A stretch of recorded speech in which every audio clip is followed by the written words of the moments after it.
Hello guys, आज एक important topic पर डिस्कस करेंगे जो कि है रिलेशनशिप मैनेजमेंट। जो कि बहुत इंपॉर्टेंट टॉपिक है, स्पेशली उन लोगों के लिए जिनकी फैमिलीज़ के अंदर बहुत ज़्यादा क्रिटिकल इश्यूज़ चलते रहते हैं और घरों के अंदर झगड़े फसाद चलते रहते हैं। और फैमिली के अंदर मौजूद वो लोग जो बिल्कुल पुरअमन होते हैं, जो पीसफुल माइंडेड होते हैं, वो चाहते हैं कि उनकी ज़िंदगी के अंदर अमन रहे। तो उनके लिए ये बहुत ज़्यादा मुश्किल हो जाता है कि उन चीज़ों को और रिलेशन को मैनेजमेंट कर सकें उनकी। तो ये वीडियो स्पेशली उन लोगों के लिए जो चाहते हैं कि उनकी ज़िंदगी के अंदर सुकून रहे। तो रिलेशनशिप मैनेजमेंट के अंदर हम आपको बहुत ज़्यादा इन्फॉर्मेटिव चीज़ें बताएँगे, जिनको मद्देनज़र रखकर आप अपनी ज़िंदगी के अंदर बेहतरीन और अच्छी डिसीजन मेकिंग करके अपने रिलेशंस को बहुत अच्छे तरीके से मैनेज कर सकेंगे। तो जुड़े रहिए इस वीडियो में। अगर ये वीडियो को पसंद आती है तो प्लीज़ हमारे चैनल को लाइक भी करें, सब्सक्राइब भी करें, शेयर भी करें। अगर इस टॉपिक की हम बात करें कि why is it important to know, कि ये क्यों ज़रूरी है कि हम इसको अंडरस्टैंड करें और इसके बारे में जानें। तो इसके लिए अगर हम सबसे पहले बात करें तो ये टॉपिक स्पेशली पर्सनैलिटी डेवलपमेंट के लिए, जो लोग चाहते हैं कि वो अपनी पर्सनैलिटी डेवलपमेंट कर सकें, तो ये टॉपिक उनके लिए बहुत ज़्यादा मुफीद साबित हो सकता है। उसके अलावा फैमिली काउंसलिंग, के फैमिली के अंदर मौजूद लोगों को काउंसलिंग प्रोवाइड करना है कि वो इन चीज़ों को और इसके बारे में जो रिलेशनशिप में प्रॉब्लम्स की वजह बनती है, इन चीज़ों को जानकर वो अपने घरेलू मसाइल जो उनको अच्छे तरीके से हल कर सकें। उसके बाद प्रॉब्लम सॉल्विंग है कि लोग को एक वे फॉरवर्ड बताना कि वो अपनी परेशानियों या अपनी प्रॉब्लम को किस तरह से सॉल्व कर सकते हैं। उसके बाद स्ट्रेस मैनेजमेंट के लिए ये टॉपिक बहुत इंपॉर्टेंट है, स्पेशली घरों के अंदर मौजूद क्रिटिकल सिचुएशन जब क्रिएट हो जाती है लोगों की वजह से, घर के अंदर मौजूद लोगों की वजह से, तो स्ट्रेस हो जाता है और स्ट्रेस की वजह से बहुत सारी चीज़ें जो है वो डिस्टर्ब हो जाती हैं। तो ये वीडियो स्पेशली स्ट्रेस मैनेजमेंट के लिए भी है। और उसके बाद इक्विलिब्रियम्स इन रिलेशंस, के रिश्तों के अंदर एक तनासब और एक जो स्टेट ऑफ बैलेंस है वो क्रिएट करने के लिए ये वीडियो बहुत ज़्यादा अच्छी साबित होगी। उसके अलावा रिलेशनशिप मैनेजमेंट के ऊपर भी इसका बहुत ज़्यादा स्कोप है कि ये आपको रिलेशनशिप मैनेजमेंट करने के बारे में बहुत अच्छी और इन्फॉर्मेटिव चीज़ें बताएगी, इस वीडियो के अंदर बताई जाएँगी। उसके अलावा प्रायोरिटी सेटिंग बताई जाएगी कि आपने किस तरह से प्रायोरिटाइज़ करना है चीज़ों को, रिलेशंस को किस तरह से प्रायोरिटाइज़ करना है, वो कौन-कौन से फैक्टर्स हैं जिनको मद्देनज़र रखकर आपने रिलेशंस को प्रायोरिटाइज़ करना है। उसके बाद सेल्फ एस्टीम, स्पेशली जब घर के अंदर क्रिटिकल माहौल होता है तो बहुत जगहों पे हम एक दूसरे की सेल्फ एस्टीम को डैमेज करने की कोशिश करते हैं या डैमेज कर देते हैं, तो जिसकी वजह से बहुत ज़्यादा नेगेटिव कॉन्सिक्वेंसेस जो है ना फेस करने पड़ते हैं अपकमिंग टाइम में। तो ये वीडियो स्पेशली सेल्फ एस्टीम से रिलेटेड बहुत सारी चीज़ों को डिस्कस करेगी, जिससे आपके अंदर घर के अंदर मौजूद लोगों की सेल्फ एस्टीम को विदाउट डैमेज किए आप चीज़ों को बैलेंस कर सकेंगे। जो रिलेशनशिप मैनेजमेंट है इसके बारे में अगर हमारी अंडरस्टैंडिंग क्लियर नहीं होती तो उसके इंपैक्ट्स क्या होते हैं या हमारी ज़िंदगी पे क्या इंपैक्ट्स हो रहे हैं। तो सबसे पहले अगर बात करें तो मिलाइस एंड हेट, के घरों के अंदर मौजूद लोग एक दूसरे के बारे में नफरत और तस्सबाना रवैया रखना शुरू कर देते हैं, बाहमी इख्तलाफात पैदा होने शुरू हो जाते हैं, जिसकी वजह से लोगों के दिलों में एक दूसरे के लिए नफरत का जो जज्बा है वो पैदा होना शुरू हो जाता है, जिसमें से मज़ीद घरों के अंदर डिस्कॉर्ड पैदा होता है, घरों के अंदर एक जो कोहेशन है वो डिस्टर्ब होती है और रिलेशनशिप जो है वो बहुत ज़्यादा डैमेज होकर रह जाते हैं। बात-बात पर तकरार और मुख्तलिफ़ किस्म के तनाज़ात जन्म ले लेते हैं और बाहमी मिसट्रस्ट क्रिएट हो जाता है, जिसकी वजह से एक घर के अंदर मौजूद अफ़राद एक दूसरे के ऊपर एतमाद नहीं करते और वो एतमाद ना होने की वजह से घर के अंदर कोई भी डिसीजन मेकिंग वाला जो वो काम है, ये जो बाहमी एक यूनिटी और इत्तेफ़ाक वाला काम है, वो टोटली डैमेज होकर रह जाता है, वो काम नहीं हो पाते और घर के अंदर मिसट्रस्ट की फ़ज़ा की वजह से घर के अंदर लोगों का जो बाहमी मोहब्बत और भाईचारा है वो ख़त्म हो जाता है। उसके बाद घर के अंदर मौजूद वो लोग जो सही भी करना चाह रहे होते हैं जो चीज़ों को, जो रिलेशन को, लेकिन ये डिस्कार्ड, मिसट्रस्ट और मलाइस एंड हेट की वजह से वो बिल्कुल लर्न्ड हेल्पलेसनेस की तरफ चले जाते हैं। वो चाहते हुए भी मसलों को हल नहीं कर पाते। उसके बाद स्केपगोटिंग होती है घर के अंदर, किसी को बलि का बकरा बना देना, क्योंकि सब एक दूसरे को जो है वो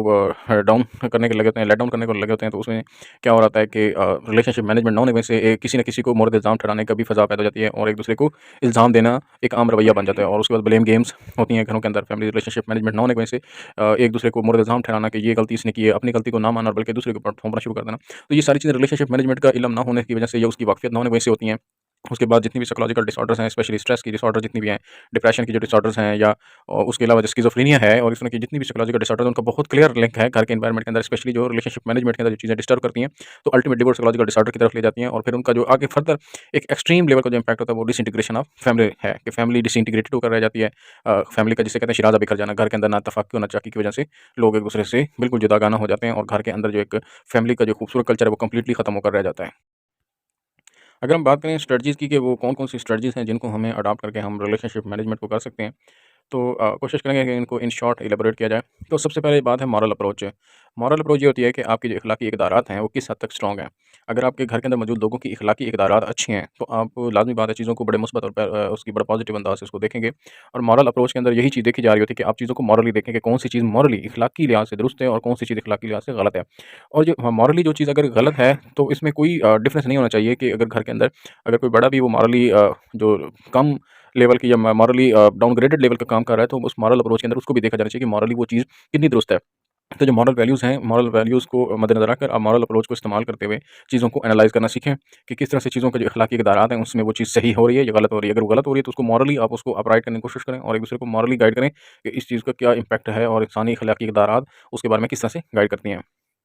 उसके बाद है सोशल अप्रोच, कि सोशल अप्रोच के अंदर ये देखा जाता है कि इंसान जिस सोसाइटी के अंदर रहता है, उस सोसाइटी के अंदर क्या चीज़ें दुरुस्त मानी जाती हैं और क्या चीज़ें गलत मानी जाती हैं, और उसी चीज़ को लेकर आपने उन चीज़ों को अच्छे तरीके से एक-दूसरे के साथ इलैबोरेट करना है। अगर घर के अंदर लोगों की बाहमी अंडरस्टैंडिंग अच्छी है और वो एक-दूसरे की बात को सुनना पसंद करते हैं, तो सोशल अप्रोच के तहत आप एक-दूसरे को ये गाइड कर सकते हैं कि सोसाइटी के अंदर प्रिवेलिंग वैल्यूज़ क्या चीज़ें चल रही हैं, किन चीज़ों को वैल्यू दी जाती है, किन चीज़ों को प्रायोरिटाइज़ किया जा रहा है, और सोशल जो स्ट्रक्चर है हमारा, वो किस तरह से इन चीज़ों को देख रहा है। तो सोशल अप्रोच जो है बड़ी मीनिंगफुल अप्रोच है। अगर आप जो सोसाइटी की वैल्यूज़ को सामने रखकर अगर एक-दूसरे को गाइड करते हैं सोशल अप्रोच के साथ, तो इससे भी आपकी रिलेशनशिप मैनेजमेंट बहुत अच्छे तरीके से बैलेंस हो सकती है। उसके बाद लीगल अप्रोच है कि अगर आपके घर के अंदर मौजूद लोग या आपके जो रिलेशनशिप में मौजूद लोग हैं, वो लीगल बाइंडिंग्स और लीगल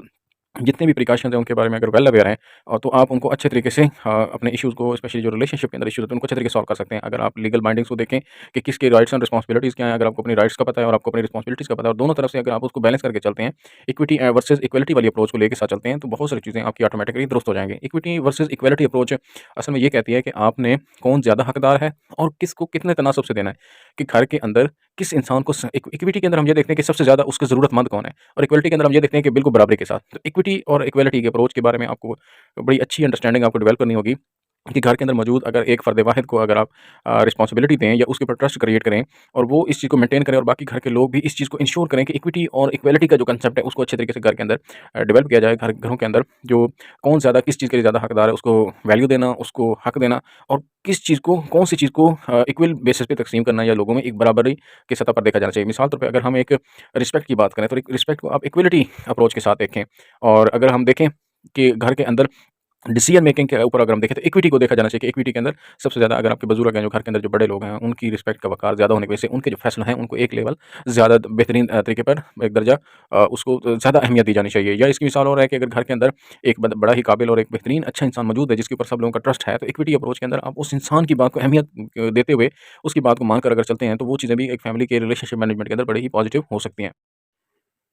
उसके बाद आ जाता है नॉर्म्स एंड वैल्यूज़ अप्रोच, के कौन-कौन से जो प्रिवेलिंग नॉर्म्स हैं उस घर के अंदर किस चीज़ को सही माना जाता है और किस चीज़ को वैल्यू दी जाती है, वैल्यूज़ क्या हैं, इक़दारात क्या हैं। अगर तो वो घर के अंदर क्लियर हैं, घर के अंदर जो फैमिली रिलेशन के अंदर जितने आपके नॉर्म्स एंड वैल्यूज़ क्लियर होंगी, उतनी ज़्यादा रिलेशनशिप को चलाना आसान होगा। क्योंकि बाज़ घरों के अंदर झगड़ों की सबसे बड़ी वजह यही होती है कि घर के अंदर मौजूद कोई कायदा कानून नहीं होता कि किसको किस तरह से ट्रीट करना है, और ना ही घर में मौजूद बड़े इस चीज़ को तरजीह दे रहे होते हैं कि वो बच्चों की तरबियत साज़ी के अंदर इन चीज़ों को प्रिवेल करें, जिसकी वजह से घरों के अंदर अक्सर फ़सादात पैदा होते हैं, क्योंकि नॉर्म्स एंड वैल्यूज़ नहीं होती। लोगों को हकूक़ और फ़राइज़ का नहीं पता होता, या ज़्यादातर हकूक़ के बारे में तो हर बंदा बात करता है, लेकिन अपने फ़राइज़ के ऊपर कोई बंदा फ़ोकस नहीं करता। तो नॉर्म्स एंड वैल्यूज़ जितनी क्लियर रखी जाएँगी घर के अंदर, जितने इसको कवायद और ज़वाबित जितने अच्छे से वज़ा होंगे घर के अंदर, तो वो घर के अंदर उतनी ही ज़्यादा अच्छे तरीके से रिलेशनशिप मैनेजमेंट हो सकेगी, और बाहमी इत्तेफ़ाक और बाहमी जो है भाईचारा वो कायम रहेगा। उसके बाद रिलीजियस अप्रोच होनी चाहिए। रिलीजियस अप्रोच बड़ी अच्छी अप्रोच होती है कि अगर आप अपने दीन से वाबस्ता हैं, तो हमारा दीन या कोई भी रिलीजन है, उस रिलीजन के अंदर हर हर रिलीजन के अंदर ये चीज़ उसके ऊपर फ़ोकस दिया गया है कि बाहमी भाईचारा और बाहमी एक-दूसरे की बात को समझने के ऊपर फ़ोकस दिया जाता है, एक-दूसरे की बात को अहमियत देने के ऊपर फ़ोकस किया जाता है, और दीन इस चीज़ के बारे में गाइड करता है कि लोग आपस में बाहमी भाईचारा और इत्तेफ़ाक के साथ रहें। तो रिलीजियस अप्रोच में आप जितने भी रिलेशनशिप इश्यूज़ आते हैं, आप उनको रिलीजियसली भी सॉल्व कर सकते हैं रिलीजियस अप्रोच के साथ, लेकिन उसके लिए शर्त ज़ाबित ये है कि आप सिर्फ़ अपने हक़ के लिए तो रिलीजन को एज़ अ कार्ड यूज़ मत करें, बल्कि दूसरों के राइट्स के ख़्याल करते हुए आप रिलीजन के दोनों पर्सपेक्टिव्स को नज़र रखकर उस चीज़ को मैनेज कर सकते हैं।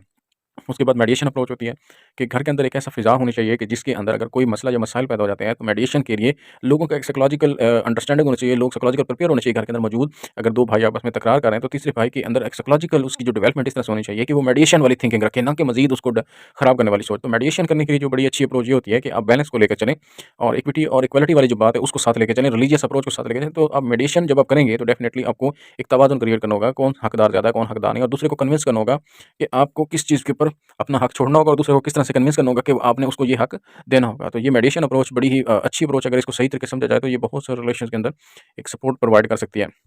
उसके बाद एडवोकेसी अप्रोच है। एडवोकेसी अप्रोच में ये होता है कि बुज़ुर्ग या घर के अंदर मौजूद जो हैं लोग, वो एक डेमोक्रेटिक वैल्यू क्रिएट कर देते हैं कि अगर एक बंदा गलत है, तो सारे मिलके जो है वो इसके जो हक पे होता है, जो सही राइट वे में जा रहा होता है, तो उसकी एडवोकेसी करते हैं। तो उस एडवोकेसी अप्रोच के अंदर ये होता है कि एक साइकोलॉजिकल प्रेशर डेवलप होता है रेबेल के ऊपर, जो बंदा डेविएट होता है, जो अपनी फैमिली वैल्यू से डेविएट हो रहा होता है, तो एडवोकेसी अप्रोच के थ्रू आप उसको एक पॉइंट पर ला सकते हैं और उसको प्रेशराइज़ कर सकते हैं कि वो आपकी जो एक कलेक्टिव बात है या कलेक्टिव पॉइंट है, उसको गेट कर सके, और किसी कंसेंसस के ऊपर वो आपके साथ एक कोहेशन क्रिएट करे, आपके साथ एक्सेंट क्रिएट करे, और आपके साथ जो है वो एक किसी एग्रीमेंट पर आ जाए। तो एडवोकेसी अप्रोच में ये होता है कि आप सारे मिलकर जो घर के अंदर मौजूद लोग हैं, जो सही चीज़ है उसको एडवोकेसी करें, उसके ऊपर एक दलील दें, उसके ऊपर एक लॉजिकल आर्गुमेंट बिल्ड करें, और सारे फिर उसके ऊपर एक कंसेंसस डेवलप करें।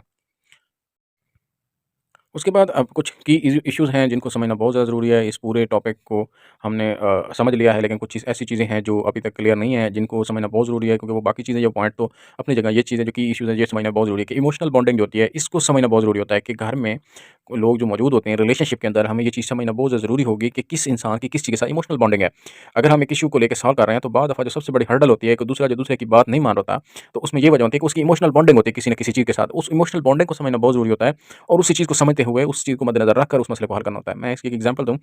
अगर एक घर के अंदर 2 ख़वातीन हैं और एक ख़ातून है जिनको घर के अंदर एक मख़सूस कमरा पसंद है, उसके साथ उसकी एक इमोशनल बॉन्डिंग बन गई है। तो दूसरे घर की जो ख़वातीन हैं वो जब एक स्वैप होता है घर के अंदर, सामान शिफ्टिंग होती है, जब वो फैमिली चाहती है कि जी फैमिली रूम स्वैप हो जाए, चेंज हो जाए, तो एक ख़ातून अगर डिसएग्रीमेंट करती है, तो घर के अंदर जो औरत जिसका एक इमोशनल बॉन्डिंग उसके रूम के साथ है, तो उसकी इमोशनल वैल्यूज़ को समझना बहुत ज़रूरत है। और घर के अंदर मौजूद लोग उसकी इमोशनल बॉन्डिंग को समझकर उस स्वैप का जो काम वो कर रहे हैं, जो चेंज ऑफ रूम कर रहे हैं, तो उसमें उसकी इमोशनल बॉन्डिंग अगर वो समझ लेते हैं और उसकी जो चीज़ें जो उसकी इमोशंस जुड़ी हुई हैं, उनको समझ लेते हैं, तो बहुत हद तक आप चीज़ों को बेहतरीन तरीके से हैंडल कर सकते हैं। तो इमोशनल बॉन्डिंग को समझना बहुत ज़रूरी होता है।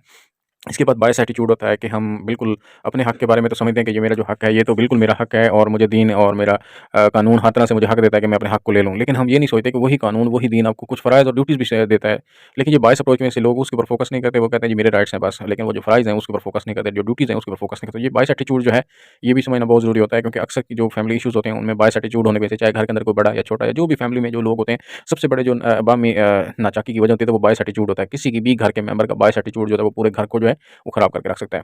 उसके बाद होता है इन्फॉर्मल इन्फ्लुएंस होता है। घर के अंदर बाद दफ़ा ऐसा होता है कि घर के अंदर अगर 5 लोग मौजूद हैं, तो उनमें से किसी एक बंदे के ऊपर किसी दूसरे बंदे का अगर इन्फ्लुएंस आ जाए, पड़ोसी का, दोस्त का, उसके जानने वालों का, उसके ससुराल का या उसके किसी और कोलीग का अगर उसके ऊपर इन्फ्लुएंस आ जाता है, तो लाज़मी बात है उसकी जो साइकोलॉजिकल अंडरस्टैंडिंग है, जो उसका बिहेवियर वो इम्पैक्ट करेगा पूरी फैमिली के ऊपर। तो ये चीज़ भी बहुत ज़्यादा समझना ज़रूरी होता है कि घर के अंदर ये एक ही खानदान के या फैमिली के जो लोग होते हैं, उनके ऊपर कहीं से बाहरी कोई इन्फ्लुएंस तो नहीं आ रहा। अगर कोई बाहरी इन्फ्लुएंस है तो उसको भी समझ लें और उसको भी समझकर चलना चाहिए ताकि चीज़ों को सही तरीके से मैनेज किया जा सके। उसके बाद होता है सिचुएशन बॉन्डिंग होती है। बाद दफ़ा लोग उस तरह से रिएक्ट नहीं करते जिस तरह से उनको रिएक्ट नॉर्मल वे में करना चाहिए, वो सिचुएशन की वजह से वो ख़ास तरीके से रिएक्ट करते हैं और फिर बहुत सारे मामला ख़राब हो जाते हैं। इसकी एक बड़ी सादा सी और एक आम सी मिसाल है कि अक्सर लोगों को आपने देखा होगा कि वो जब घर में मेहमान आए होते हैं तो वो किसी और तरह से रिएक्ट करते हैं। जैसे वो मेहमान चले जाते हैं वो किसी और तरह से रिएक्ट करते हैं। लोगों के सामने वो अपना डिसीज़न किसी और तरह से पेश करते हैं। लेकिन जब कोई लोग उस जगह में से चले जाते हैं या लोगों के वो गैर मौजूद, वो अपने डिसीज़न को किसी और तरह से प्रिटेंड करते हैं। या वो बज़ाहिर तो किसी फ़ैसले को मान लेते हैं, लेकिन अंदर अपने दिल ही दिल में उस फ़ैसले को नहीं मानते और उस फ़ैसले को ना मानकर वो अपनी एक स्ट्रैटेजी बना लेते हैं और वो बाकी लोगों से बिल्कुल अलग-थलग होकर अपना एक अलग नज़रिया बनाकर लेके चल रहे होते हैं, जिसकी वजह से एक जो है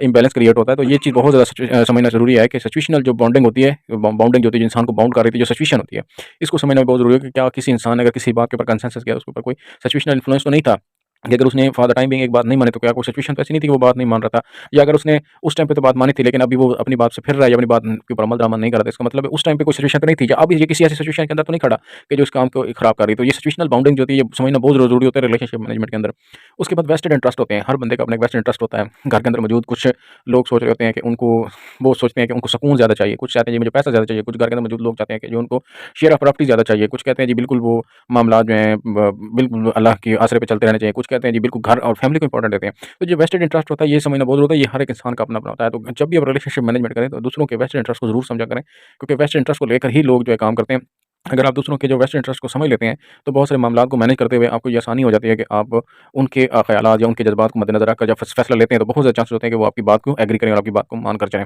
उसके बाद मेंटल कैपेसिटी, ये सबसे क्रिटिकल पॉइंट है। अक्सर